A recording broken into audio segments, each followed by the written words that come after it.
किसी एक फैमिली वाले ने मुझे ये बोल के रिजेक्ट कर दिया था कि इससे कैसे रिश्ता जोड़े, इसका बाप सरकारी नौकरी नहीं करता, एक चौकीदार है।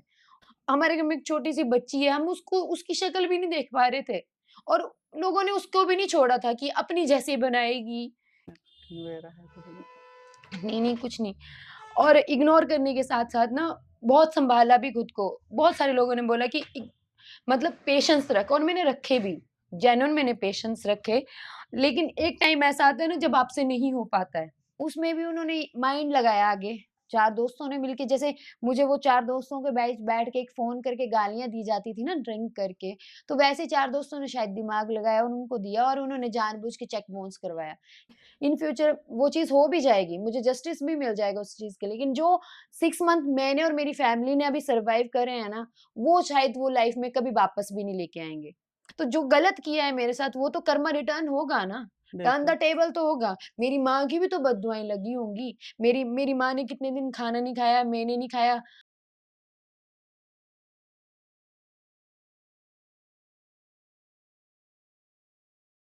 सो हेलो दोस्तों, स्वागत है आपका हमारे यूट्यूब चैनल पर जिसका नाम है द एपिसोड बाय अनीश। और आज हमारे साथ एक ऐसी शख्सियत मौजूद हैं, जो कि इंस्टाग्राम इन्फ्लुएंसर हैं, सोशल मीडिया इन्फ्लुएंसर हैं और जिनका नाम है शिवानी ठाकुर उर्फ शिब्बी। सो आइए मिलते हैं, इनसे बात करते हैं और जानते हैं इनके बारे में। नमस्कार सभी को, पूछिए? सो शुरुआत करते हैं आपकी जर्नी से कि आपकी सोशल मीडिया में आने की जर्नी कैसी रही? आपका मेरे हिसाब से टिकटॉक से आपने शुरू किया था। हाँ जी, हाँ जी, बिल्कुल टिकटॉक से शुरू किया था। उस टाइम पे लॉकडाउन भी था और मैं बीएड कर रही थी और टाइम पास के लिए कुछ भी नहीं था। हर एक नॉर्मल-नॉर्मल सभी अपने घरों में बैठे थे, तो एक जो केमिस्ट्री थी जैसे हम घरों में होते हैं, केमिस्ट्री दिखाते हैं कइयों को जो बाहर बैठे थे, जो बिल्कुल। मिस कर रहे थे, अपनी फैमिली को मिस कर रहे थे, सारी चीज़ें। तो मैंने एक केमिस्ट्री से शुरू करा जो मेरी और मेरी मॉम की थी। वहीं से सफ़र शुरू हुआ और यहाँ तक पहुँच गए। घरवालों ने तो आपको अच्छा खासा एप्रिशिएट करा। नहीं, ज़रूरी नहीं है जो दिखता है, वो होता है और कुछ रिश्तेदार ऐसे भी होते हैं, यार ये तो वीडियो बना रहे हैं, ये तो वो कर रहे हैं, ये वो कर रहे हैं, वो अच्छे हैं और अब यही रह गया है करने को और कहीं जगह से अब मेरी फैमिली बहुत मोटिवेट करती है, लेकिन एक टाइम पे मेरा फादर, मेरे भाई दोनों ही अलाउ नहीं करते थे। मेरी मम्मा को भी डाँट पड़ी थी कि तू खुद तो कर ही कर रही है, ये क्या कर रही है? लेकिन आज के टाइम पे बहुत ज़्यादा चेंजेज़ हैं। मतलब कोविड टाइम में एक ऐसा था कि बंदे काफ़ी लोग जो थे वो अ, फाइनेंशियली दिक्कत थी या वैसे मतलब बाहर जा नहीं सकते, हुँ, हुँ। वैसा कुछ। तो मतलब सोशल मीडिया एक ऐसी चीज़ थी जिससे बंदा जो है कि अपने आप को बिज़ी रख सकता था उस टाइम पर। हाँ, बिज़ी भी रख सकता था, एक इनकम का अच्छा सोर्स भी कर सकता था। लेकिन आज के टाइम पे ये चीज़ ऐसी हो गई है कि सारे इसी होड़ में चले हैं। वो स्टडी को भूल रहे हैं, अपनी स्किल्स को भूल रहे हैं, सिर्फ़ इसी होड़ में चल रहे हैं। लेकिन ये एक ऐसा प्लेटफ़ॉर्म है जिससे आप फ़ेम तो ले सकते हो, लेकिन आप इसी में चले जाओगे तो बाकी चीज़ें आपकी कट ऑफ हो जाती है लाइफ़ से। तो इसके साथ-साथ आपको बाकी चीज़ों से भी कनेक्ट होना बहुत ज़्यादा ज़रूरी है। तो जैसे आपने टिकटॉक की शुरुआत करी तो आपकी जर्नी कैसी रही? मतलब जैसे आपने कोई वीडियो डाली, तो आपको लगा हो कि नहीं यार ये एकदम से बूम कर गई, इसमें काफ़ी ज़्यादा ऐसा व्यूज़ आ गए। ऐसा भी कुछ नहीं रहा कि हाँ, ऐसा व्यूज़ रहा। मैंने जस्ट डाल के छोड़ दी। मुझे आज भी याद है कि मैं घास काट रही थी मम्मी के साथ और मम्मी मेरे को गालियाँ दे रही थी, बहुत ज़्यादा गालियाँ दे रही थी कि मतलब आधी पहाड़ीच बोल देना, कुछ नहीं कमाना था।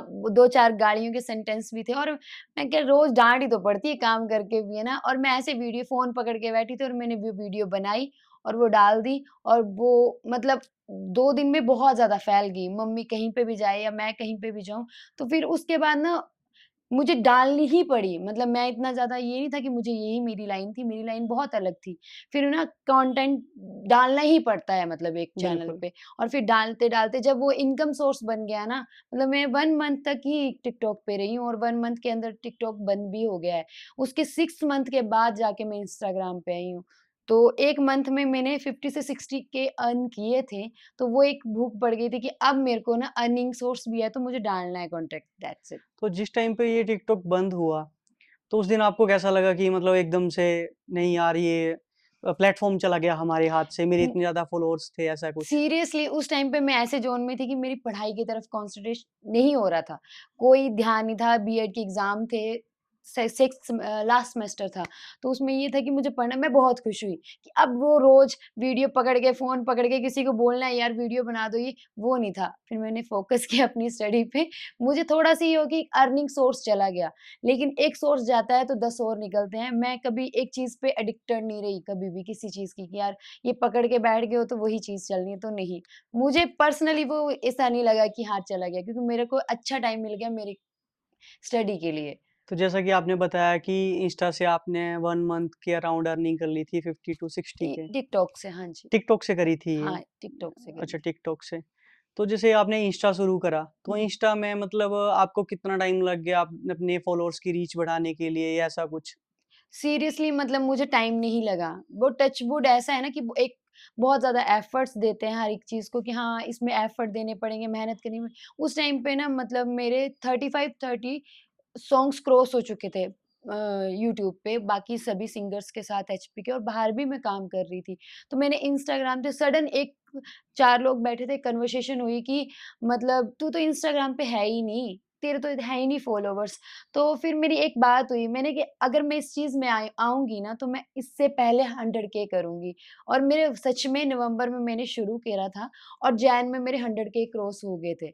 मतलब जब मैं शिद्दत से किसी चीज़ को करती हूँ तो मुझे मिलती है, मेहनत होती है, छोटी-मोटी बिल्कुल, ये मेहनत वो होती है, बात वो तो है। होती है, लेकिन फिर मतलब मुझे रीच करने में टाइम नहीं लगा कि हाँ, मुझे टाइम लगा हो। मुझे पता ही नहीं चला कब मैंने नवंबर 2020 में शुरू करा था और आज 2024 है, और 2 साल से मैं कोई एफर्ट भी नहीं दे रही हूँ, फिर भी मेरे 7.5 लाख के करीब अभी हैं फॉलोवर्स।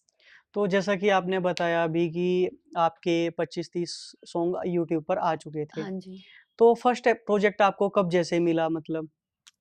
फर्स्ट प्रोजेक्ट मिला इन द सेंस कि एक नेचुरल सी स्टोरी है कि मैं झूठ नहीं बोलूँगी, मतलब उस टाइम पे मेरे को लड़के वाले देखने आ रहे थे घर पे, और मेरे को एक सॉन्ग का ऑफ़र आया रोहित डोगरा जी का, जो पालमपुर से ही हैं। अभी वो नहीं करते हैं सिंगिंग वग़ैरह, तो उनका एक कॉल आता है कि आपने सिंगिंग करनी है। मैंने कहा भाई करनी है, मैं करनी है, मुझे लड़के वाले देखने आ रहे हैं, और मैं भाग गई घर से और सॉन्ग शूट किया, और जब मैंने वो शूट किया ना और मुझे जब अर्निंग हुई, फिर मैं ना उस चीज़ में हो गई कि यार साथ-साथ में मैं अर्निंग भी कर सकती हूँ, तो मुझे ये काम भी करना है। तो वो सॉन्ग भी आपने ही गाया था या नहीं, मैं मॉडल? सिंगिंग नहीं करती हूँ, मैं सिंगिंग अच्छा, के मामले में बहुत ज़्यादा बुरी हूँ। मैं सिर्फ़ मॉडलिंग वग़ैरह कर तो सकती हूँ। फर्स्ट अर्निंग क्या रही थी आपकी उस टाइम पर? उस टाइम पे 7000 रही थी। 7000। हाँ जी। और बात करें जैसे आपका यूट्यूब पर, तो आपका यूट्यूब पर भी अकाउंट है अपना, अभी लेटेस्ट मैंने बंद कर दिया, लेकिन है। ठीक है। दूसरा जैसे आपने बताया कि आपके घर के जो थे मतलब आपके फादर या ब्रदर वगैरह जो आपको शुरू में मना करते थे कि नहीं ये चीज़ नहीं करनी है। हुँ, हुँ। तो जब आपकी रीच बढ़ी और फॉलोअर्स बढ़े और जैसे फेम मिलने लगा तो उन्होंने अप्रिशिएट किया उस टाइम पर? स्टार्टिंग में तो नहीं, मतलब मेरा भाई भी बाहर रहता है, पापा भी बाहर रहते हैं, वो जस्ट एक फ़ोन चलाते हैं, तो उनको वो मैटर नहीं करता था, क्योंकि लॉकडाउन के टाइम पे दोनों ही बाहर थे, तो उनको यहाँ आके वो चीज़ ऑब्ज़र्व करने का टाइम ही नहीं मिला। लेकिन 1 ईयर के बाद जब ऑब्ज़र्व किया उन्होंने चीज़ें कि हाँ, शिवी के पापा हैं या शिवी का भाई है, बहुत सारे लोग मेरे भाई को तब जानते भी नहीं थे कौन था भाई, लेकिन जब जानने लगे तो उनको वो चीज़ अच्छी लगी कि नहीं यार, मतलब अच्छी चीज़ है, एप्रिशिएट मिला, तो हाँ, उन्होंने धीरे-धीरे उस चीज़ में ढलना शुरू कर दिया। तो फाइनली आपकी बीएड कंप्लीट हो गई थी। हाँ, फाइनली मेरी बीएड बहुत अच्छे मार्क्स में कंप्लीट हो गई थी। तो फिर आपने ऐसा नहीं सोचा कि मैं करियर को जो है वो टीचिंग लाइन में बनाऊँ या ऐसा कुछ? घर घर वालों ने नहीं बोला उस टाइम पर आपको? मेरे घर वाले तो स्टडी के लिए ही नहीं रेडी थे, क्योंकि वो चाहते थे सिर्फ़ शादी करो। आज भी मेरी यही है कि दिखता और होने में बहुत ज़्यादा फ़र्क है। सबको ऐसा लगता है कि शादी बहुत इम्पोर्टेंट टास्क है कि वो करना चाहिए। पर मेरा वो नहीं था, तो मैंने बहुत ज़्यादा फाइट करा कि मुझे सेटल होना है, मुझे इंडिपेंडेंट बनना है। जैसे आपको मेरे नाम से जाना जा रहा है ना कि शिवी के पापा, शिवी के मम्मा, तो मुझे मेरे नाम से ही जाना जाए, शिवी के हस्बैंड, शिवी के बच्चे। तो उस वे में मुझे ये ना कोई बोले कि फलाने की बेटी है, फलाने की पत्नी है। मैंने कहा मुझे मेरा नाम बनाना है, और अगर भगवान की दया से हुई है ना चीज़ें, तो मैं उसको अच्छे से यूज़ करूँगी, क्योंकि ये फ़ेम ऐसी है कि आज मैं नंबर 1 पे हूँ, तो कल कोई और भी आएगा। बिल्कुल, ये तो बात तो इस है। चीज़ को मैंने सही टाइम पे यूटिलाइज़ किया, और आज मतलब उसके बाद मैंने सोचा कि बीएड के बाद ऐसा था कि बीएड के साथ-साथ मॉडलिंग लाइन चल पड़ी थी मेरी और बाहर से भी गाने के ऑफ़र्स आ रहे थे, पर मुझे बाहर नहीं जाना था। मुझे इस लाइन मॉडलिंग लाइन नहीं चूज़ करनी थी फाइनली, बस वो मेरा इनकम सोर्स था। फिर मैं बहुत ज़्यादा ब्राइडल शूट्स करने लगी, फिर मुझे अच्छा लगा, इंटरेस्ट जागा ब्राइडल्स में। फिर मैंने जो अर्निंग होती थी उससे उसके साथ-साथ बीएड के साथ-साथ मैंने ऑफ़लाइन थ्योरी क्लासेस मेकअप की लेनी शुरू करी। फिर मैं प्रैक्टिकली जाके जब कोविड खत्म हो गया, फिर मैंने वो चीज़ सीखी और फिर उसके बाद मैंने सोचा कि मैं टीचिंग लाइन ज़रूरी थोड़ा है कि स्कूलों में करो, कॉलेजेस में करो। किसी भी फ़ील्ड में आप सिखाने वाले होने चाहिए, बिल्कुल, कि बिल्कुल। आपको कहीं पे भी बस आपको आना चाहिए कि आप किसी को सिखा सकते हो। तो फिर आज की डेट में भी मेरे बहुत अच्छे-अच्छे स्टूडेंट्स हैं यहाँ पे और मुझे वो मैं यहीं पे भी यूज़ कर रही हूँ अपनी टीचर स्किल और मैं किसी के अंडर के बजाय मैं काम नहीं कर सकती थी क्योंकि शुरू से शौक मैंने ऐसे रखे कि अगर वो चीज़ देखी है तो उसके लिए अर्निंग करनी है, मेहनत करनी है तो वो मुझे चाहिए। तो शुरू से वो था वो 8 से 15,000 के बीच में वो चीज़ें नहीं हो सकती थी। ना मैं कभी किसी की हेल्प कर पाती। आज की डेट में जो मेरे हैं कि मैंने किसी की हेल्प भी करनी है, किसी को सिखाना भी है, वो बहुत ईज़िली हो रही हैं चीज़ें। बिल्कुल, दूसरा आपने एक किस्सा बताया कि जब आपके घर पे रिश्ते के लिए आ रहे थे देखने वाले, तो आप वहाँ से भागे। तो हुँ। घरवालों ने कैसे फेस करा उनको जब उनको ये था मैंने कहा मैंने नहीं करना है क्योंकि वो एक जो आए हुए थे, मेबी ये वीडियो उनको वो देखेंगे, तो वो मैम थे, गवर्नमेंट टीचर थे वो और वो स्पेशली बहुत दिनों से कॉल पे भी बोलते थे कि नहीं-नहीं हमें शादी करनी है, आप आपसे करनी है फिर मैं मतलब थोड़ा-थोड़ा कि कटने लगी कि यार ये चीज़ें अभी अभी शादी कर लूँगी, अभी पढ़ाई हुई है, शादी कर लूँगी तो फिर शायद पता नहीं अगले वाली फैमिली उस चीज़ को सपोर्ट करे, नहीं करे। बट हाँ, वो बहुत सपोर्टिव फैमिली थी लेकिन कुछ क्लिक हुआ कि नहीं हो पाएगा और मैं तो चली गई, मम्मा ने हैंडल किया, वो घर आए, बात किया, मम्मा ने बोल दिया क्योंकि मैं कभी झूठ नहीं बोलती थी, मैं उनको भी बोल के गई थी कि मैं शूट पे जा रही हूँ, मुझे पैसे आ रहे हैं, मैं इनकम करूँगी, तो मैं जा रही हूँ और आप हैंडल करते रहो, तो बस ये उसके चीज़ है। बाद आपको किसी का रिश्ता वगैरह नहीं आया, ऐसी कोई रीच? नहीं बहुत ज़्यादा आए, ऐसा कुछ नहीं आए, बट मैं चाहती हूँ कि कोई फेम नेम के चक्कर में मेरे से शादी ना करे, कि हाँ, इससे फेम मिल रही है या नेम मिल रहा है, ये कुछ वो खुद इंडिपेंडेंट हो ठीक और है। बस उस चीज़ की रिस्पेक्ट करे क्योंकि मैं एक पब्लिक फेस हूँ। मुझसे मैं एक आइडल अभी बहुत सारी इंसिडेंट हुए मेरे साथ लाइफ में, जहाँ पे मैं शायद खत्म भी हो गई थी। तो वो वहाँ हम आगे डिस्कस कर हाँ, तो मतलब उस चीज़ में अब मैं ये लेके चली हूँ कि मेरे को कोई रिश्ता दे ना, तो उस वे में ना दे कि एक फ़ेम है, नेम है या फिर एक बिचारी है। बिल्कुल। एक एहसान नहीं चाहिए मुझे। मैं कैपेबल हूँ, इंडिपेंडेंट हूँ और एक अच्छी फैमिली को हैंडल कर सकती हूँ। तो जब पब्लिकली हम हैं, तो मेरे पार्टनर की भी सेम फ़ेम, नेम है और सेम इंस्पायर कर सकता है वो एक अच्छे कपल के नाते। तो बिल्कुल। मैं चाहती हूँ वो एक ऐसा पर्सन हो जो इंस्पायर भी करे कि नहीं एक कपल ऐसा भी होता है और एक लड़का ऐसा भी है जो बिचारी बन के या फिर फेम के पीछे नहीं है, तो जेन्युइन में मेरे साथ हो। तो अभी है कोई ऐसा आपका पार्टनर अभी? नहीं अभी मैं बहुत ज़्यादा लिटिल बिट कन्फ्यूज़ हूँ कि हैं जो मेरे को सपोर्ट भी अप्रोच? हाँ, अप्रोच भी करते हैं तो मैं उनमें ना बहुत सारी मैं क्योंकि मैं नहीं चाहती किसी की लाइफ़ खराब करूँ मैं और मैं कोई मेरी करे क्योंकि एक होता है ये लाइफ़ ऐसी एडजस्ट तो करना पड़ेगा। बिल्कुल। पर इक्वल एडजस्ट करें, ये ना हो कि एक ईगो में है और मोस्टली आजकल चाहे लड़का है, चाहे लड़की है, दोनों में एक ईगो फैक्टर रहता है और ईगो से रिश्ते नहीं चलते हैं। तो जैसे आपने बोला कि मैंने मतलब क्लासेस वगैरह लगाई और मतलब आपका कैसे हुआ कि आप यहाँ पे आके सैलून ओपन करें हमीरपुर में, कांगड़ा छोड़कर? कांगड़ा छोड़ के हाँ, ये बहुत सारे लोगों का क्वेश्चन है और अच्छा हुआ आपने ये क्वेश्चन पूछा। बहुत सारे लोग पूछते हैं कि ये क्यों? व्हाय हमीरपुर? पालमपुर क्यों नहीं? पालमपुर में मैं बहुत जल्दी ब्रांच ओपन करने वाली हूँ और एक चंडीगढ़ में। लेकिन हमीरपुर स्टार्टिंग में इसलिए था कि जो मेरे साथ काम करते थे, विशाल, हम दोनों साथ में आज भी काम करते हैं, ऐसा कुछ नहीं है। लेकिन उसके लिए भी सूटेबल जगह थी ये और मैंने पब्लिक ऑडियंस रिव्यू जाना कि मेरे लिए सेंटर जगह कौन-सी थी। उसमें मैंने एक पालमपुर चूज़ किया था, एक बिलासपुर, एक मंडी और एक हमीरपुर। तो हमीरपुर ऐसा था जो ऑल ओवर को सेंटर में कवर कर रहा था। दैट्स व्हाई कि हमीरपुर और नथिंग कुछ ऐसा है और कुछ था भी, कुछ खुंदक भी थी किसी चीज़ की कि जहाँ पे किसी एक फैमिली वाले ने मुझे ये बोल के रिजेक्ट कर दिया था कि इससे कैसे रिश्ता जोड़े, इसका बाप सरकारी नौकरी नहीं करता, एक चौकीदार है।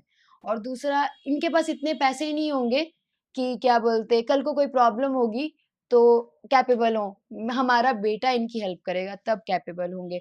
इस बात की थोड़ी मैंने खुंदक ली कि मैं मेरे बाप ने नहीं की वो चीज़। कोई बात नहीं, मैं अपने बाप को करवाऊँगी और मैं कैपेबल बनूँगी कि मैं किसी को सिलेक्ट करूँ, कोई मुझे ना। तो इस वजह से हमीरपुर। तो जैसे कि आपने अपने फादर की बात करी, तो फादर आपके करते क्या हैं बेसिकली? मेरे पापा वॉचमैन हैं, मतलब चौकीदार हैं, एक कंपनी में सिक्योरिटी गार्ड की जॉब करते हैं। तो जैसे अभी आपका बिज़नेस जो है ठीक चल रहा है, तो आपने बोला नहीं उनको कि नहीं आप जॉब ना वो करें? उन्होंने एक ना नहीं मैंने बोला है, मैं अपने फादर को भी देखती हूँ, अपनी मदर को भी देखती हूँ, फैमिली जो भी सँभालती हूँ, ऐसा कुछ नहीं है। मैंने बोला है पर उन्होंने एक ज़िद रखी है कि जैसे तू रिश्ता रखेगी ना कहीं, रिश्ता फ़िक्स करेगी, मैं आ जाऊँगा। लेकिन अभी मैंने उनके सामने ज़िद रख दी है कि जैसे मैं आपको सेटल कर दूँगी ना, कि कल को कोई आके ये ना बोले कि अपने दामाद पे डिपेंड है या अपने बेटे पे डिपेंड है। मैं चाहती हूँ मेरे पापा जॉब छोड़ के मैं उनके लिए बिज़नेस सेटल करके दूँ और चाहे 500 कमाएँ दिन के, चाहे 1000 करवाएँ। दोनों हस्बैंड वाइफ आएँ और एक अच्छी लाइफ़ जिएँ और अच्छे से सेटल हो जाएँ ताकि किसी पे डिपेंड नहीं रहें। अब ये ज़िद है कि अब उनको सेटल करना है देन रिश्ता करना है। ठीक है और आपके जो ब्रदर हैं, वो क्या करते हैं? मेरा ब्रदर जो है वो आर्मी में। ठीक है। दूसरा जैसे आपने यहाँ पे आके सैलून खोला, तो इन्वेस्टमेंट के पर्पज़ से कैसा रहा आपका? मतलब फंडिंग एक होता है ना कि कोई बिज़नेस शुरू करना है, ठीक है? पहले तो होता है किसी ने किसी के अंडर काम करा हुआ है, तब जाके हाँ, बहुत अच्छा क्वेश्चन पूछ रहे हो क्योंकि इस मामले में भी बहुत सारे ह्यूमर्स अभी लेटेस्ट हैं। तो ये मेरे सैलून को ऑलमोस्ट 3 ईयर कंप्लीट होने वाले हैं, जब मेरे पास किसी का एक हेल्पिंग हैंड नहीं था। चाहे ना मेरे फादर ने कोई हेल्प करी है, ना मेरे ब्रदर ने करी है। मैं किसी पे और बहुत सारे लोग बोलते हैं मैंने ₹1 से शुरू किया था काम और कई बोलते हैं मैंने ₹10 से शुरू करा। मैंने ₹0 से शुरू करा था। 0 से मेरे पास ₹1 नहीं था। सिर्फ़ एक हिम्मत थी कि मैं कर सकती हूँ, मैं कर पाऊँगी। मैंने लोन लिया। और उस टाइम पे बहुत अच्छी-सी स्कीम चली हुई थी। मुद्रा लोन? नहीं, जयराम जी ने एक स्वयंवन योजना की स्कीम चलाई हुई थी, जो आज की डेट में बंद हो चुकी है अच्छा, और उस डेट के उसके अकॉर्डिंग वो चीज़ करी कि और फिर एक होता है कि एक अमाउंट भी शो करना पड़ता है। उसमें मेरा एक बहुत अच्छा दोस्त है, यहाँ से नहीं है, वो जम्मू से हैं। उन्होंने उस टाइम पे ये हेल्प करी थी कि एक अमाउंट शो करवाया था और उसके बाद वो उनका रिटर्न था, मेरा अपना था और उस लोन से मैंने ये शुरू करा था। मैंने किसी के एक होता है कि अभी बहुत सारे ह्यूमर्स हैं, इसके पैसे ले लिए, उसके पैसे ले लिए तब हुआ, नहीं ऐसा कुछ नहीं था।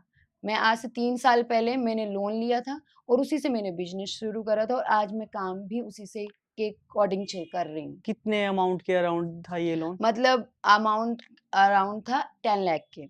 ओके, 10 लाख कंप्लीट था, उसमें मैंने फिटिंग्स भी करी थी, उसमें सब कुछ मतलब ज़ीरो और जब ओपन हुआ था ना तो ₹0 था अकाउंट में और उस ज़ीरो से ना आज भी मैं इनकम कर रही हूँ और मैं आज भी ज़ीरो पे ही हूँ, कोई बात नहीं क्योंकि मैं हर चीज़ सेटल करना जानती हूँ। एक टाइम आएगा जो बहुत अच्छा होगा, लेकिन आज ऐसा नहीं मैं बोल सकती कि किसी की इन्वेस्टमेंट थी या मेरी खुद की थी या मेरी फैमिली की थी, नहीं। सिर्फ़ मैंने एक सरकार के थ्रू ही ये बिज़नेस शुरू करा था। दूसरा जो आपके पार्टनर थे विशाल जी, हाँ जी। तो उन्होंने कितना टाइम आपके साथ काम करा यहाँ पे? काम हमने 3 साल इकट्ठे करा है। अभी भी ऐसा कुछ नहीं है कि काम बस ये है कि हम थोड़ा-सा अप एंड डाउन आए, वहाँ पे उसको बहुत ज़्यादा थ्रेट दिया गया, बहुत ज़्यादा। जहाँ थोड़ा-सा ये हुआ कि पब्लिकली वो चीज़ करी कि हमने अपना-अपना सँभालते हैं। काम है आज भी इक्वल है, ऐसा कुछ नहीं है। मेरे को काम होगा तो वो सँभालेगा आके। मैं उसका काम होगा मैं सँभालूँगी क्योंकि वो जब हमने जर्नी शुरू करी है, बहुत सारे लोगों की बहुत सारी ऑब्ज़र्वेशन है कि अभी उस टाइम पे ये साथ नहीं दिया, वो नहीं दिया, फलाना नहीं दिया, ढींग तो हर किसी को अपनी जान प्यारी होती है और हर कोई अपने बारे में फर्स्ट सोचता है, उसने भी सोचा होगा, तो मैं उसको कभी गलत जज नहीं करूँगी। लेकिन जब फर्स्ट टाइम हमने ये चीज़ शुरू करी थी ना और जो हमने स्ट्रगल देखा दोनों ने साथ में, तो उसको कोई जज भी नहीं कर सकता। तो साथ में हेल्पिंग हैंड हमेशा है और हमेशा रहेगा। तो जैसे कि इंस्टा पे आप वीडियोज़ वगैरह डालते हो या रील्स वगैरह, तो जो वहाँ पे नेगेटिव कमेंट आते हैं, आप वहाँ पे कैसे उनको नेगेटिव कमेंट पहले तो नहीं आते थे, लास्ट 6 मंथ से बहुत आते हैं और बहुत इग्नोर भी किया, बहुत ज़्यादा इग्नोर किया।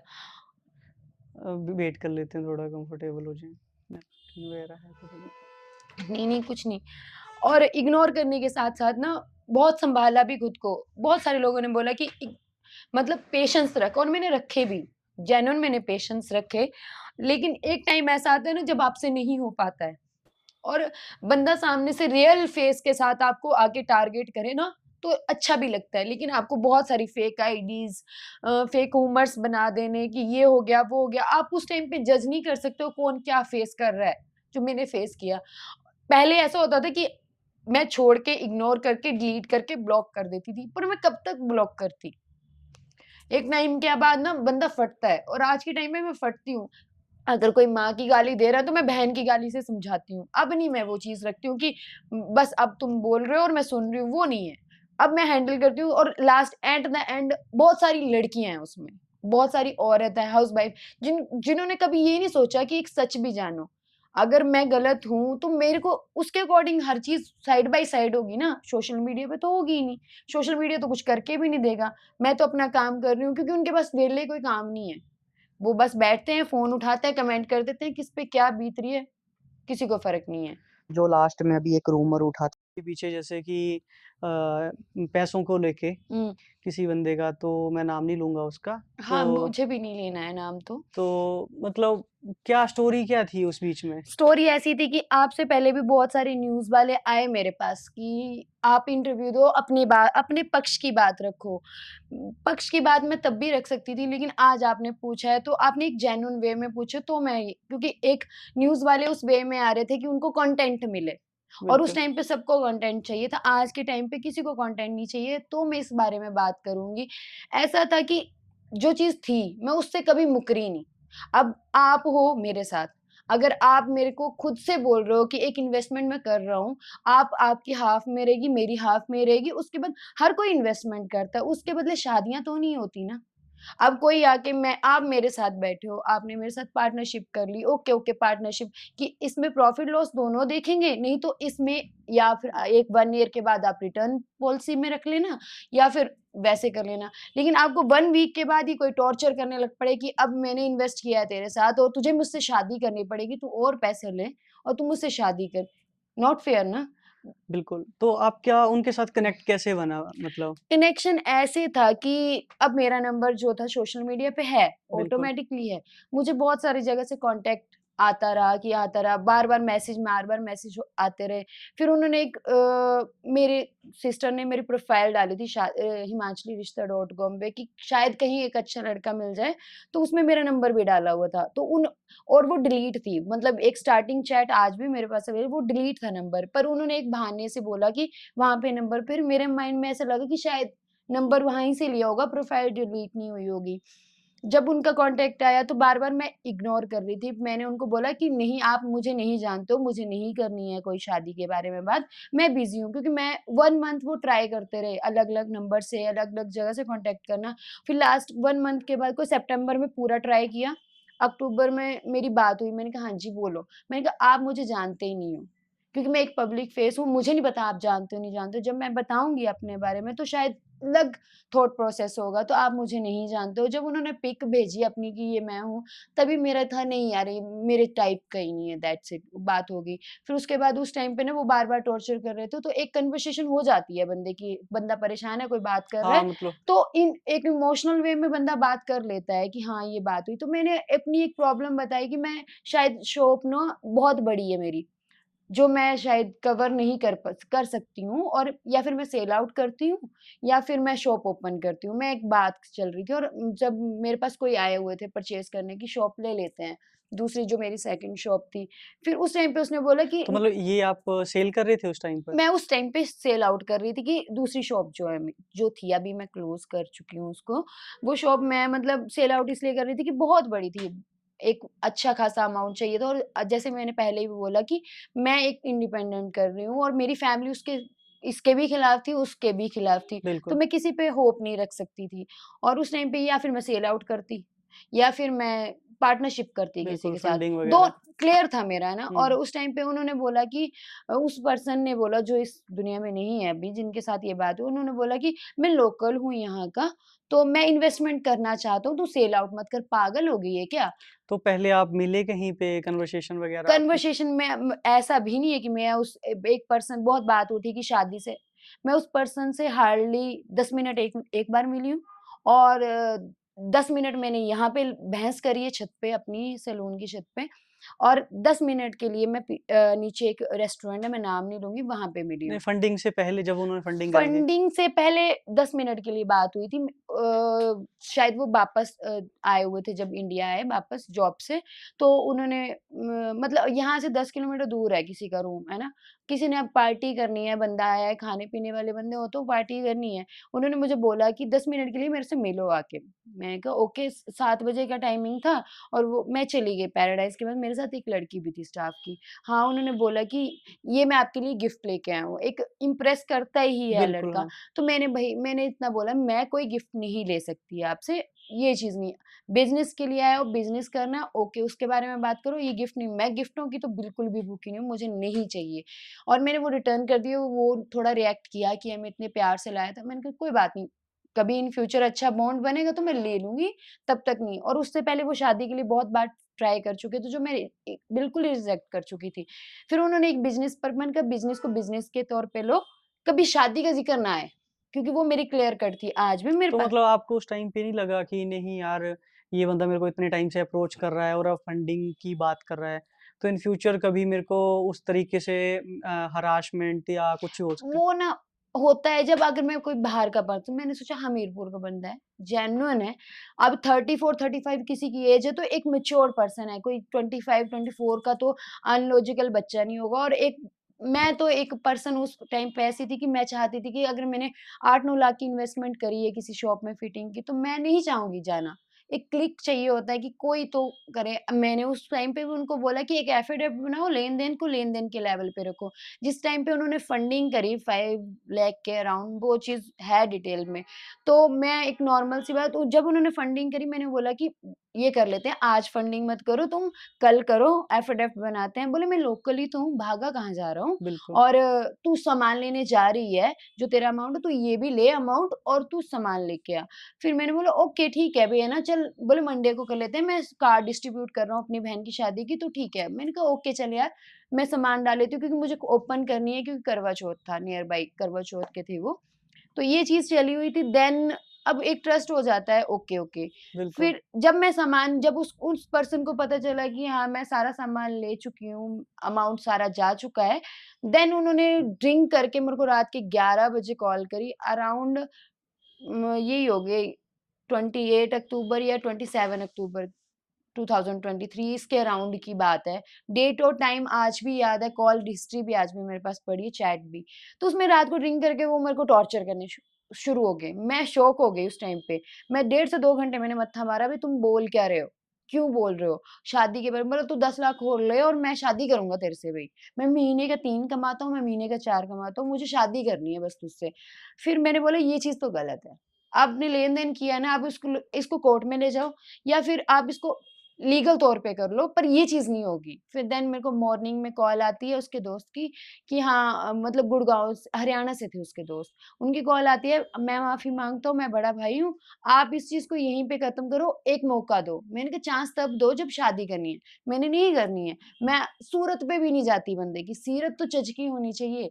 अगर बिज़नेस है तो बिज़नेस के तौर पे रखो, इसको बिल्कुल। रिश्तों में नहीं लेके आ सकते।" वो बात मेरे लिए शायद वहीं ख़त्म हो गई थी। फिर उसके बाद बहुत बार ट्राई किया उन्होंने, तो ड्रिंक फिर करके भी ऐसा नहीं हुआ कि मेरी फंडिंग वापस कर दो या ऐसा? बहुत सारा टॉर्चर हुआ है, उस बीच बहुत सारा। मैंने किसी पर्सन के होने पे भी बहुत ज़्यादा टॉर्चर सहा है और किसी पर्सन के नहीं होने पे भी बहुत ज़्यादा टॉर्चर सहा है, जो सिर्फ़ मैं जानती थी। मेरे से किसी ने मेरे बारे में आके बात नहीं करी। अब बहुत सारे लड़के ऐसे बोल देते हैं आके कि ये हो गया, वो हो गया।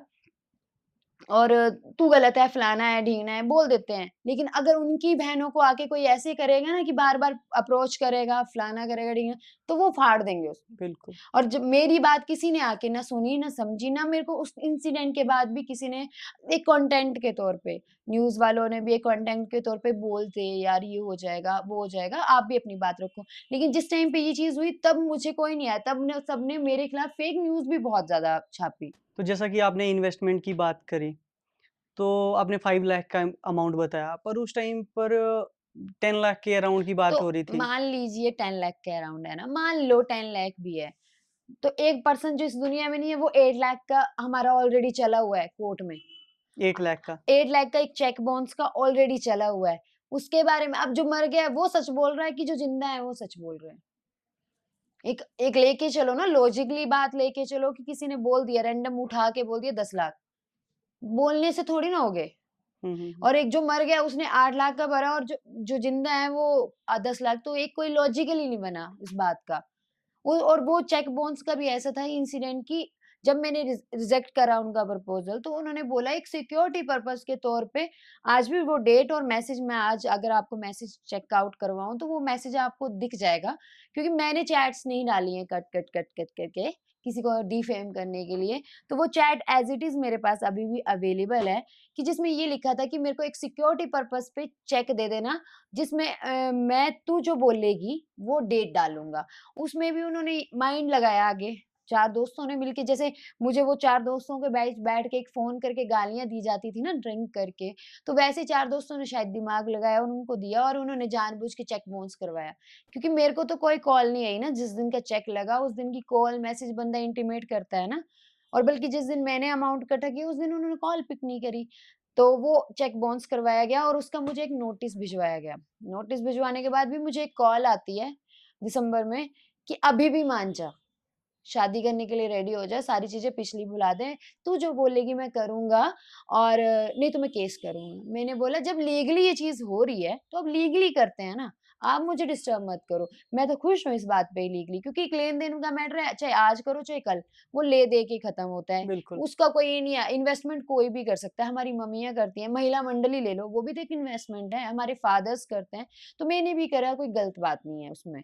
पर वो पर्सन मैंने गलत चूज़ कर लिया एक ब्लाइंड ट्रस्ट की एक लोकल पर्सन, वो शायद मेरी गलती है और हर गलती से ना हम सीखते हैं। अब मैं 10 चीज़ें और सीखी हूँ उस इंसिडेंट के बाद। देन वो चीज़ हुई, फिर उसके बाद मेरे को लीगल नोटिस आता है, ओके मेरे को लीगल, क्योंकि कॉन्टैक्ट था नहीं। तो जैसे लीगल नोटिस आया तो आप शॉक नहीं हुए कि नहीं यार एकदम से लीगल नोटिस है नहीं, ऐसा मैं कुछ? शॉक नहीं हुई क्योंकि मैं प्रिपेयर थी कि मैं मतलब ऐसे प्रैक्टिकली बोलूँ तो मैं खुश थी कि अब मुझे एक ना लड़का तंग नहीं कर रहा है। कॉल करके जब दिन में ड्रिंक करके मेरे को गालियाँ देना, शाम को गालियाँ देना, कभी भी मिल जाना। मैं कॉन्टैक्ट ब्लॉक इसलिए नहीं कर रही थी कि एक लेन-देन का मैटर है, ब्लॉक नहीं करना है। क्योंकि है एक चीज़, ठीक है उसने ड्रंक किया, मैंने थोड़ी नहीं किया, मैं मत्था नहीं मारूँगी ज़्यादा। वो चीज़ चली, उसके बाद देन जब लीगली हुआ तो एक्सेप्टेड कि ठीक है अब लीगल मैं इसका एक टाइम पीरियड कोर्ट से लूँगी, ओके है। फिर बीच में आके एक 50,000 एक लेके गए वो कैश, 80 एक लेके गए, 40 एक लेके गए, ऑनलाइन भी 70-40 की कुछ ट्रांज़ैक्शंस हैं, लेने-देने की इक्वल चल रही हैं, ठीक है? कोई दे रहा है ना, तो कोई ले रहा है, कोई बिना मतलब तो देगा नहीं। शायद कोई इन फ्यूचर इन्वेस्टमेंट सोची होगी तभी दे रहा है कोई। तो जैसे आपने कैश में पेमेंट करी, तो उसका मतलब अभी आपके पास तो कोई प्रूफ़ होगा चलो नहीं? कोई बात नहीं, मैं प्रूफ़ के भी लेके नहीं चलो चलो वो चीज़ भी मैं गलत मान लेती हूँ, ठीक है मेरी गलती है क्योंकि मैं तो एक इस वे में चली नहीं, थी कि मैं उस वे में पूछ रहा हूँ कि हाँ, कल को आप आपको हुँ, कहीं पे उसको मैं साबित अगर करना मैं पड़े तो? पर फिर भी मैं उस चीज़ के लिए कि अगर जो चीज़ मेरे पे चली है ना, जो मुझे लेना-देना है, बेशक वो एक्स्ट्रा ही क्यों नहीं है, मैं दूँगी। जो कोर्ट में केस चला है, वो मैं दूँगी क्योंकि लेन-देन का मैटर है, मैं कभी मुकरी नहीं उस चीज़ से। जो इन्वेस्टमेंट उनकी रही है, वो दूँगी, चाहे वो उनकी सिस्टर ले, चाहे उनकी मदर ले। मुझे उस चीज़ से मैं ना पहले मुकरी थी, ना मैं आज मुकरी हूँ। उन्होंने सिर्फ़ ये इंसिडेंट किया कि मेरा सलून क्लोज़ हो जाए, 4 लोग यहाँ के मिलके कि मेरा सलून क्लोज़ हो जाए, मैं डिफेम हो जाऊँ। उम, एक तो चला गया, एक अगर आप पुलिस स्टेशन में या कहीं बैठ के बोल रहे हो कि प्रैक्टिकली नॉर्मल नेचुरल डेथ है, तो उसमें आप एक लड़की को डिफेम नहीं कर सकते, उसमें मेरा कसूर नहीं था। आप वो ये चाहते हो कि मैं जीना छोड़ दूँ, मैं खाना छोड़ दूँ, मेरे माँ-बाप मर जाएँ। मतलब मैं पुलिस स्टेशन से भी बोल रही थी मुझे उठा लो, उस टाइम पे ऐसी पागल हो रखी थी कि मैंने सुसाइड अटेम्प्ट किया है उस टाइम पे। और यहीं के लोगों ने जाके मुझे बचाया भी है कुछ लोगों ने। मेरे हाथ में दवाई थी, 2 बार मैंने खुद को सुसाइड खत्म करने की कोशिश करी है 3 दिन में और उस टाइम पे किसी ने आके नहीं सँभाला है। न्यूज़पेपर्स यहीं के लोकल न्यूज़पेपर डाल रहे हैं, मैं गिरफ्तार भी हो चुकी हूँ। मैं कहाँ गिरफ्तार, मेरे घर पे रिश्तेदार आ रहे हैं, गिरफ्तार हो चुकी हूँ, मैं हूँ ही नहीं गिरफ्तार। मैं एलिगेशंस पे गिरफ्तार नहीं होते, एक बिल्कुल। वैलिड रीज़न पे, प्रूफ पे गिरफ्तार होते हैं। पर किसी ने उस टाइम पे ये नहीं सोचा कि यार मेरे पे क्या बीत रही है, मेरी फैमिली पे क्या बीत रही है। तो उसके बाद लेन-देन का मैटर ऐसा था कि मेरे से आके किसी ने बात नहीं करी। अगर मेरे से बात करते और मैं नहीं डिसएग्री करती तो आप मेरे पे कंप्लेंट भी करते, मुझे कोई दुःख नहीं था। लेकिन जानबूझ के उसको ह्यूमर्स कितना बना दिया गया है कि पता नहीं मैंने क्या ही कर दिया है, क्या नहीं कर दिया है। उस चीज़ को बहुत बड़ा बना दिया गया सोशल मीडिया पे, पर सोशल मीडिया ने कुछ नहीं देना था। पुलिस के पास जाके मिलना था या कोर्ट पे या फिर मेरे से मिलना था, लेकिन मेरे से किसी ने बात ही नहीं करी। साथ में उस टाइम पे मुझे थ्रेट भी दिया गया बजरंग दल हमीरपुर से। बहुत सारी जगह से थ्रेट दिया गया है कि तू हमीरपुर में आएगी तो ये हो जाएगा, वो हो जाएगा। और उसके 3 दिन के बाद जब पुलिस स्टेशन मैं खुद आई, मुझे पुलिस वालों ने नहीं बुलाया, नेक्स्ट डे बुलाना था मुझे पुलिस वालों ने, और उसमें भी मुझे ये बोल दिया गया कि मैं पिछले दिन ही गिरफ्तार हो गई हूँ। फिर भी मैंने पुलिस स्टेशन को फ़ोन किया कि मैं आ जा रही हूँ, आप बुला लो उनको, क्योंकि मेरे से हैंडल नहीं हो रहा है। और जब मैं आई, उस टाइम पे बात हुई, तो किसी भी चीज़ का एक प्रूफ नहीं था। मेरे पे 3 एलिगेशन, बहुत बड़े एलिगेशन लगाए गए कि मैंने शादी का झांसा दिया, ना किसी चैट में, ना किसी वीडियो में, कहीं पे भी ये चीज़ नहीं था कि मैंने कहीं, अब अगर मैं किसी को शादी का झांसा दे रही हूँ, उसके बदले एक ह्यूज अमाउंट मुझे कोई दे रहा है, तो मैं उसके साथ डेट पे भी जाऊँगी। उसके मेरी पिक उठाने की ज़रूरत नहीं पड़ेगी। मेरे साथ उसकी पिक भी होगी, कहीं-कहीं मेमोरीज़ भी होंगी, कहीं न कहीं आई लव यू भी होगा, क्योंकि अगर मैं फेक भी कर रही हूँ तो I love you, miss you ये चीज़ होती हैं। तो वो बिल्कुल। चीज़ कहीं नहीं, कहीं पे भी उनके पास कोई चैट, कोई रिकॉर्डिंग नहीं थी, पर मेरे पास वो सारी चैट अवेलेबल है जो सिर्फ़ काम से रिलेटेड हुई थी। और बीच में अगर कोई छोटी-मोटी बातें एक बंदा शेयर कर ही देता है, अभी मैं ये कर रही हूँ या फिर मैंने ये किया, ये किया, वो एक बंदा नॉर्मली बात है, उन्होंने वो चीज़ें मिक्स अप करके डाल दी। सोशल मीडिया ने फिर भी कुछ नहीं देना था। लेकिन उस वज़ह से मैंने जो सफ़र किया या मेरी फैमिली में ना, वो शायद मैंने उन पे एलिगेशंस अभी लगाए हैं कि डिफेमेशन लगाया है या मानहानि मैंने करा है, क्योंकि मुझे तो चाहिए जस्टिस। मेरी फैमिली इन फ्यूचर वो चीज़ हो भी जाएगी, मुझे जस्टिस भी मिल जाएगा उस चीज़ के लिए। लेकिन जो 6 मंथ मैंने और मेरी फैमिली ने अभी सर्वाइव करे हैं ना, वो शायद वो लाइफ़ में कभी वापस भी नहीं लेके आएँगे, कभी भी तो नहीं। वो जो अमाउंट था वो आपने वापिस कर दिया है अभी या कुछ अमाउंट जो रहता है? अमाउंट ऐसे चला हुआ था, जो थोड़ा बहुत जो कैश था वो चला था, लेकिन अभी मैं उसको कोर्ट के थ्रू ही रिटर्न करूँगी। चाहे वो 1 साल में कर होगा, चाहे 2 साल में होगा, चाहे 6 महीने में होगा, चाहे 1 महीने में, चाहे 15 दिन में। मैं कोर्ट के थ्रू जाएगा वो अमाउंट, क्योंकि मेरे को अब वो चीज़ ये है ना कि मैंने बहुत कुछ सर्वाइव कर लिया है। मैंने तो देना ही था। शायद मैं पहले मेरी फैमिली इतना करती, अब वो मेरे पास आते, मेरे से बात करते, मैं शायद मेरी फैमिली इकट्ठा करके टाइमली दे देते वो चीज़। लेकिन अब वो चीज़ उन्होंने वैसे नहीं करी है ना, तो अब एक ऐज़ अ लॉ ही चलेगी, वो आज मैं दूँ, बेशक वो कोर्ट में ना भी करेंगे तब भी मैंने रिटर्न करना है, क्योंकि मेरे को वो चीज़ पहले भी नहीं रखनी थी, मुझे बाद में भी नहीं रखनी है।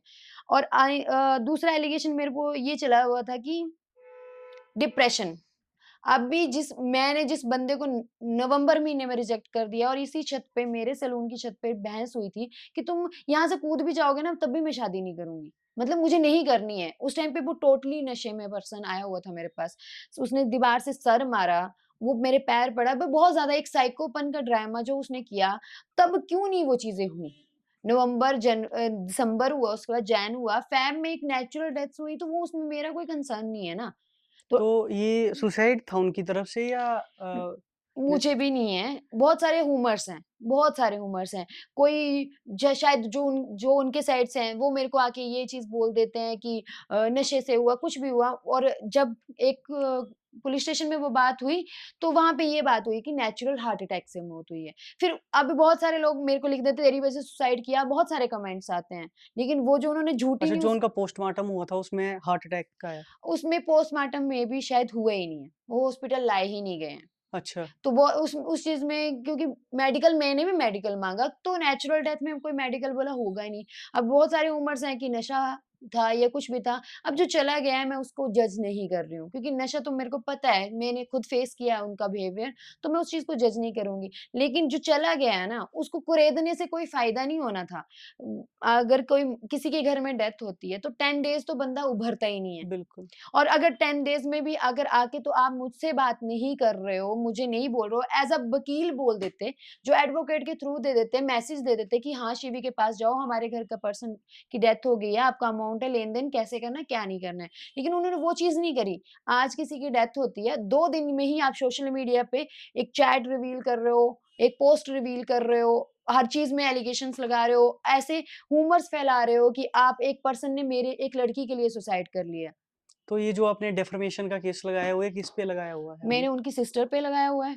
एक लड़का है जो अभी तक जिसने वीडियोज़ डिलीट नहीं करी हैं, और किसी को नहीं पता है, फ़र्स्ट ऑफ ऑल किसी को नहीं पता है कि वो ठीक 1 महीने के बाद मुझे मारने आया हुआ था सैलून में। अच्छा। आज दिन तक किसी को नहीं पता है, और वो ही पर्सन फिर, मतलब यही टाइम था, इवनिंग टाइम था और मैं थी भी नहीं। संडे वाला दिन ना, होली के प्रीवियस डे की बात है, यानी कि 23 मार्च की बात है। वो मुझे पर्सन शराब पी के मारने आया हुआ था। वो थ्रेट कर रहा था कि ये वीडियो क्यों बनाती है? ये काम क्यों कर रही है? ये हमारा भाई मर गया है इसके लिए, वो बहुत ज़्यादा बकवास कर रहा था। मैंने फिर भी उसपे मैं एक, अगर वो ही चतुर चालाक वाली लड़की होती तो मैं आती, मैं बोलती, कपड़े 2-4 फाड़ती, मेरा रेप कर रहा है, हो सकता था। मैंने वो बिल्कुल। चीज़ भी नहीं करी। मैंने वो भी लॉ के अकॉर्डिंग करा, पुलिस वालों को बुलाया, मैं देन पुलिस वालों को लेके ऊपर आई। पुलिस के पास गए, हम पुलिस स्टेशन गए, वहाँ पे कार्रवाई हुई। उसके बाद उसकी फैमिली ने माफ़ियाँ माँगी, उसकी मम्मी ने भी माँगी, सब वो as it is turn the table हो रहा था। उसी गाँव की लेडीज़, उसी गाँव एरिया की लेडीज़ पैर पड़ रही थी कि बेटी हम केस मत कर, मत कर। मैंने कहा जिस टाइम पे बेटी को एलिगेशंस लगाए जा रहे थे ना आपने, मेरे को आपकी माफ़ी नहीं चाहिए। आपने मेरे साथ गलत किया, अपने बेटे को इतने संस्कार दो कि आप किसी और की बेटी के साथ वो चीज़ ना करें। तू कमा क्यों रही है? तू वीडियो क्यों बना रही है? मैंने कहा भाई तुम करते क्या हो? बोला मैं सुपरवाइज़री करता हूँ बद्दी में। मैंने तो आप भी बाहर कमाने जा रहे हो। अगर मेरे भाई भी आप लोगों की तरह करें, मैंने कहा मेरे भाई की तेरे पूरी कमर ना मेरे भाई के डोले के बराबर की है। तो वो चीज़ अगर मेरे भाई करे, मैं भी तो किसी की बहन हूँ। मेरे पे भी तो एलिगेशंस लगा रहे हो आप। फिर वो वही बंदा, वही लड़का मेरे पैर पड़ के माफ़ी माँग रहा था। उस टाइम पे मैं भी वीडियो बनाती। तो क्या उनमें और मैं मेरे में फ़र्क नहीं रह जाता? जो आज दिन तक किसी को नहीं पता है कि वो ये चीज़ भी हुई है। तो फैमिली का क्या रिस्पॉन्ड रहा उस टाइम पर जब आपके मदर या फादर या ब्रदर को पता चला? मेरे फैमिली का ऐसा है कि मेरी मम्मी ख़त्म थी, टोटली ख़त्म थी और वो ज़िंदा भी थी तो सिर्फ़ मुझे मुझे देख के कि यार हर माँ होती है और जिसका बेटा गया था ना, मैं उसको भी नहीं जज करूँगी क्योंकि वो भी है। लेकिन मैं तो ज़िंदा थी ना।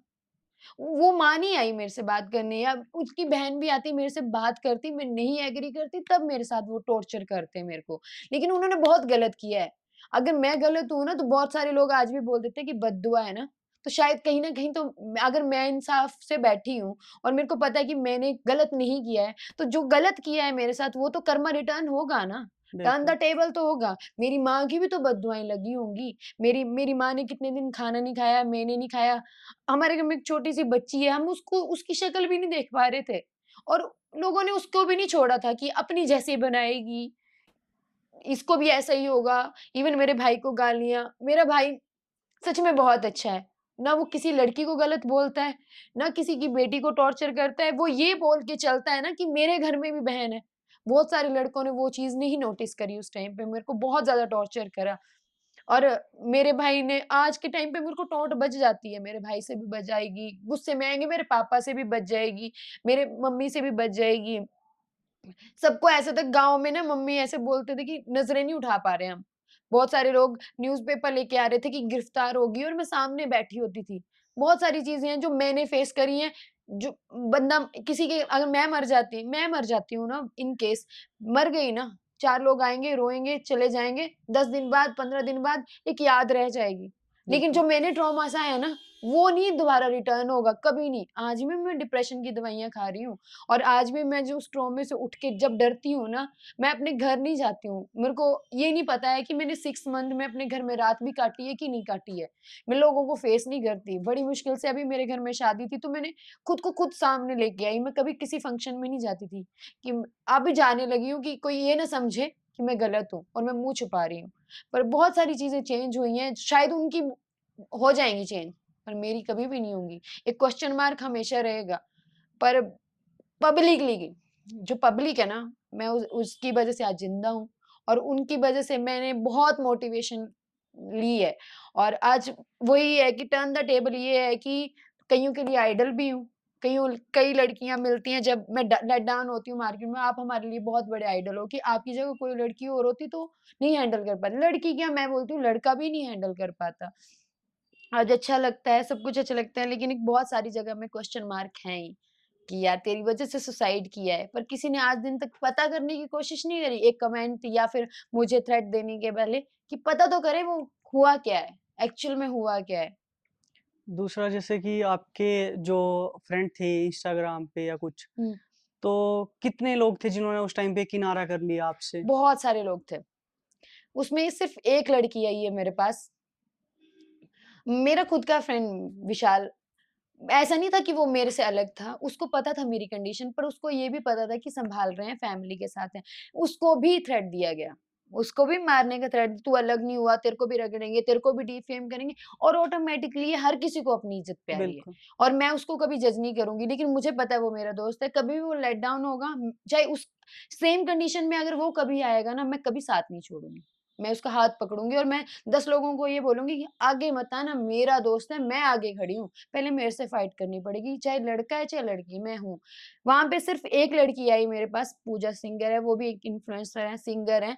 तो उन्होंने मुझे एक लाइन बोली मेरे घर के बाहर आके खड़े होके कि क्यों? आप पब्लिकली बोलो कि आप गिरफ्तार नहीं हो। पब्लिकली बोलो कि आपने गलत नहीं किया अगर आप गलत नहीं हो। कोई आपकी न्यूड वीडियो वायरल नहीं हुई है, आपका रेप नहीं हुआ है कि आप किसी को शक्ल नहीं दिखा रहे हो। एक एलिगेशंस लगे हैं, आप फाइट करोगे तो ये चीज़ें होंगी और मेरे माइंड में बस वही चीज़ क्लिक करी कि यार ऐसा भी तो नहीं हुआ है मेरे साथ। मैं बिल्कुल। क्यों क्यों गलत करूँ? मैं क्यों खुद को ख़त्म करूँ? और उस टाइम पे सिर्फ़ मैंने एक 3 दिन का ट्रैक करा था, कमर तक बर्फ थी हिमानी चामुंडा का। उसके बाद आई हूँ मैं और मैंने फाइट करी है।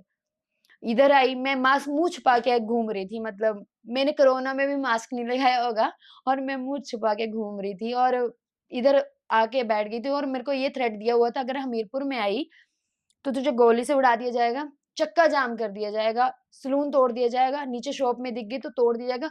इवन मेरी मम्मी को भी बड़ा बन-ठन के सलून जा रही है ना, इसको तो उड़ा दिया जाएगा, इसको तो मार दिया जाएगा। एक माँ को भी नहीं छोड़ा इन लड़कों ने और स्पेशली आदित्य पटियाल ने मेरी माँ को एक कमेंट करता है, किसी घटिया माँ है और उठक-उठक के तैयार होके जा रही है, रास्ते से उठा ली दी जाएगी। ये बहुत बड़ी स्टेटमेंट थी, उसकी भी माँ थी, उसकी माँ सेम कंडीशन में 23 मार्च को मेरे पैर में पड़ के माफ़ी माँग रही थी और मैंने वो उठा के बोला, "आप मेरी माँ बराबर हो, ये नहीं कर सकते आप और मुझे आपकी माफ़ी नहीं चाहिए।" ये फ़र्क थे उसके और उन सबके संस्कारों में और मेरे संस्कारों में, द ज़मीन-आसमान का जहाँ फ़र्क था। तो अभी आपकी प्रेज़ेंट लाइफ़ कैसी चल रही है और कैसा है अभी? धमाकेदार चल रही है, बहुत अच्छी चल रही है और काम भी बहुत अच्छा है और इस इंसिडेंट के बाद मतलब जो लोग नहीं भी जानते थे, वो भी जानते हैं। एक वीडियो देखते हैं, फिर उसके बाद मुझे देखते हैं, फिर थोड़ा ऑब्ज़र्व करते हैं कि अगर सच में ये गलत है, तो ये चीज़ क्या है? फिर ये देखते हैं यार ये सिर्फ़ डिफ़ेम के लिए है और वो चीज़ उठ जाती है, तो मुझे अच्छा लगता है और मैं तो बोलती हूँ 2-4 और भी लो, एडिट करो और वो भी डाल दो, क्या पता बिग बॉस वाले बुला लें मुझे। तो मैं अभी इन अ पॉज़िटिव वे में लेके चल रही हूँ चीज़ें। बस एक चीज़ और बोलना चाहती हूँ लोगों को कि बहुत लारे सारे लोग बोल रहे हैं कि पैसे लेके ना तू सैलून चला रही है और बहुत सारे कमेंट करते हैं किसी के पैसे खा के ना काम कर रही है। भई वो पर्सन मेरे को अक्टूबर में मिला है। लास्ट अक्टूबर-नवंबर की बात है और अभी तक वो चीज़ खत्म भी हो चुकी है और उससे पहले 2.5 साल पहले से मेरा सैलून चल रहा है। तो ये दिमाग से निकाल दें कि मैं किसी के ऊपर डिपेंड होके ये चीज़ कर रही हूँ। मैं खुद की मेहनत से ये चीज़ करती हूँ और खुद ही अर्न करती हूँ। तो मुझे गलत एलिगेशंस नहीं लगा सकते आप लोग, तो ना ही लगाएँ। इतनी कम उम्र में आपने अपना एक बिज़नेस स्टैंड कर लिया, इंडिविजुअली ग्रो कर रहे हो, अर्निंग कर रहे हो, तो कैसे देखते हो आप?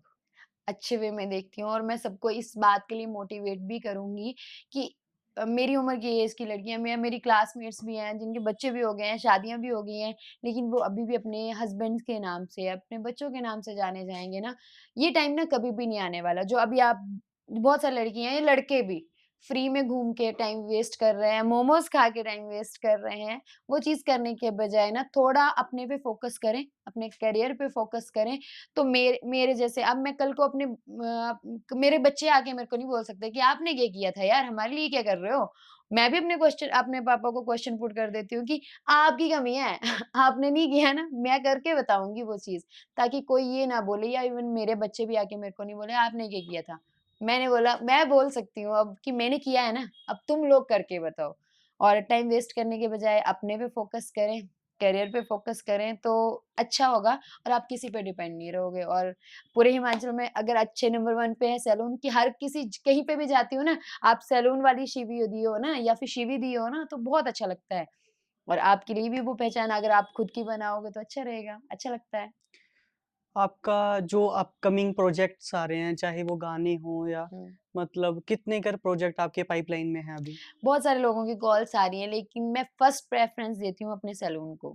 मेरे पास टाइम होगा जैसे अभी 2 मंथ्स सीज़न ऑफ है, तो इस बीच जो भी गाने वग़ैरह करने हैं तो मैं करूँगी। इवन बहुत सारे लोगों ने बहुत सारे ह्यूमर्स भी डाले, विशाल के साथ अभी काम करना छोड़ दिया है या फिर किसी और के साथ कोई बात नहीं है, हम फिर से काम करेंगे और अच्छे गाने काम करेंगे और इस बार तो इतनी धमाकेदार से आएँगे कि हमें हिमाचल का नहीं, हिमाचल के बाहर के लोग भी जानेंगे। और बाकी जो अपकमिंग प्रोजेक्ट्स हैं, तो जिनके बारे में अभी लेटेस्ट शूट हो ही जाएगा, तो कुछ दिनों में आपको पता चल जाएगा। इसके अलावा मैं काम को प्रेफ़रेंस देती हूँ कि बहुत ज़्यादा दूर से आते हैं मेरे पास, सुंदरनगर से भी आते हैं, चंबा से भी आते हैं, ऊना से भी आते हैं, पंजाब से भी आते हैं, बहुत जगह से लोग आते हैं और कई बार मायूस होके जाना पड़ता है, तो मुझे अच्छा नहीं लगता है। तो मैं फर्स्ट प्रेफ़रेंस में ज़्यादातर सैलून को और बहुत जल्दी ब्रांचेज़ खोल के बताऊँगी, क्योंकि एक बात क्लिक करी है मेरे दिमाग में कि तू अपने एरिया से निकाली गई थी ना, तभी हमीरपुर आई थी। उस टाइम पे पुलिस स्टेशन में एक ट्रॉमा दिया गया था मेरे को कि अच्छा। अपने अपने गाँव में तुझे निकाल दिया गया है, अपने कांगड़ा से तुझे निकाल दिया गया है, इसलिए तू हमीरपुर में आई और हम हमीरपुर से निकाल देंगे। तो कोई भी डिस्ट्रिक्ट किसी का नहीं है, मैं तो अपने भारत देश में हूँ। तो आई थिंक आप भी इस बात से एग्री करोगे कि कोई कहीं से निकाला बिल्कुल। नहीं जाता है। पर हाँ, मैं अब वहाँ पे भी करके बताऊँगी और यहाँ पे भी करके बताऊँगी और हर डिस्ट्रिक्ट में एक हिमाचल में सबसे बेस्ट सैलून लाइन में एक नाम सबसे पहले आएगा शिवी का, तो वो मैं लेके बताऊँगी। तो अभी आपका फ्यूचर प्लान क्या है? फ्यूचर प्लान लेटेस्ट प्लान ये है कि मैं अभी जैसे ब्रांड्स मैचेस वगैरह जैसे ड्रीम इलेवन्स वगैरह होते हैं, उनमें जो ब्रांड्स काम करते हैं ना, उनके साथ मैं कोलैब में काम कर रही हूँ। मेरा उनके साथ काम चल रहा है, तो उसके बाद जो मेरा एक सेटअप बैठेगा, तो उसके बाद यही है, उनके साथ भी कंटिन्यू काम करूँगी और ब्रांचेस खोलूँगी और लेटेस्ट अभी पालमपुर में और चंडीगढ़ में ब्रांचेस का हो गया है डिस्कशन। एक पैटर्न बनने का है और वो करूँगी ओपन, साथ में शादी की डेट फिक्स करके पब्लिकली अनाउंस करूँगी और उससे पहले-पहले अपने मम्मा-पापा को सेटल करूँगी। मतलब नेक्स्ट ईयर तक आपकी शादी। हाँ, नेक्स्ट जुलाई से पहले-पहले मेरी शादी हो जाए। ठीक है। तो लास्ट में आप क्या मैसेज देना चाहोगे हमारे सब्सक्राइबर और व्यूअर्स के लिए? मैं यही बोलूँगी कि आप इस चीज़ में जाओ। सोशल मीडिया है क्योंकि आप लाखों करोड़ों कमा रहे हो ना, जैसे यहाँ पे बहुत फेमस ज्वेलर्स हैं, बड़ी-बड़ी शॉप्स हैं हमीरपुर में, उनको हमीरपुर तक ही जानते हैं। ये एक ऐसा प्लेटफ़ॉर्म है ना, आप पैसे कम कमा लोगे, लेकिन आप पब्लिक कमा लोगे और पब्लिक ही साथ में जाएगी और वो बोलते हैं ना जीभ आई थी साथ में और जीभ ही साथ में जाएगी, पैसा इधर ही रह जाएगा। तो वो चीज़ कमा लो, लोग कमाओ, लेकिन टाइम वेस्ट मत करो, इसी में मत घुस जाओ। पढ़ाई भी ज़रूरी है, पढ़ाई भी करो और अपने स्किल पे वर्क करो ताकि आपको इन फ्यूचर वो एक इनकम सोर्स रह जाए। कुछ गलतियाँ शायद मैंने बहुत ज़्यादा करी हैं, मैंने गलतियाँ करी हैं लेकिन आप एक सही गाइडलाइन से एक अच्छे काम पे करो, स्टडी करो, जॉब करो और साइड बाय साइड इसको एक शौक के तौर पे लो, जो एन्जॉयमेंट के साथ करोगे ना आप, तो अच्छी इनकम इसमें भी होगी और साइड बाय साइड और भी चली रहेगी। सो थैंक यू आपका पूरी वीडियो देखने के लिए और कमेंट सेक्शन में बताएँ ये एपिसोड आपको कैसा लगा और चैनल को जल्दी से जल्दी जाके सब्सक्राइब करें, बेल आइकन दबाएँ और हमें फॉलो करें। The episode by Anish. Thank you. तो गाइज़ जल्दी से जाओ चैनल को सब्सक्राइब करना ना भूलो। आपकी भाषा में शक्करपारा करना ना भूलें। तो गाइज़ जल्दी से चैनल को सब्सक्राइब करें क्योंकि बहुत अच्छे-अच्छे जिन इन्फ्लुएंसर को आप फ़ॉलो करते हो, जिनके बारे में आपको नहीं पता है, बहुत सारी चीज़ें अप एंड डाउन सबने देखे होते हैं अपनी लाइफ़ में, जो आप देखते हो ना, रियल और रील में बहुत फ़र्क होता है। मैं जब भी किसी से मिलती हूँ, तो ये चीज़ ज़रूर बोलती हूँ। तो आप लोगों को भी यही गाइड करूँगी, रियल और रील में बहुत फ़र्क होता है। इसलिए अपने फेमस लोगों को आपके बारे में जो जानने को मिलना चाहिए, वो आप जानो। इसलिए जल्दी से जाओ, चैनल को सब्सक्राइब करो और अपने लोअर हिमाचल का और अपने हिमाचल का कोई पर्सन अगर इतना अच्छा वर्क कर रहा है, आप लोगों के सामने हमारी जर्नीज़ लेके आ रहा है, जिनको आप फ़ॉलो करते हो, चाहे वो पॉलिटिकल लेवल पे हो, चाहे इन्फ्लुएंसर लेवल पे हो, चाहे किसी भी मोटिवेशनल लेवल पे हो, तो आपके लिए अच्छी गाइडलाइंस हैं। कुछ चीज़ें एन्जॉयमेंट के साथ-साथ एक अच्छी गाइडलाइन के लिए जल्दी से जाओ, चैनल को फ़ॉलो करो और सब्सक्राइब करो ताकि न्यू वीडियो आते ही आपको क्लिक हो जाए notification. Thank you and thank you so much आपका भैया। Thank you.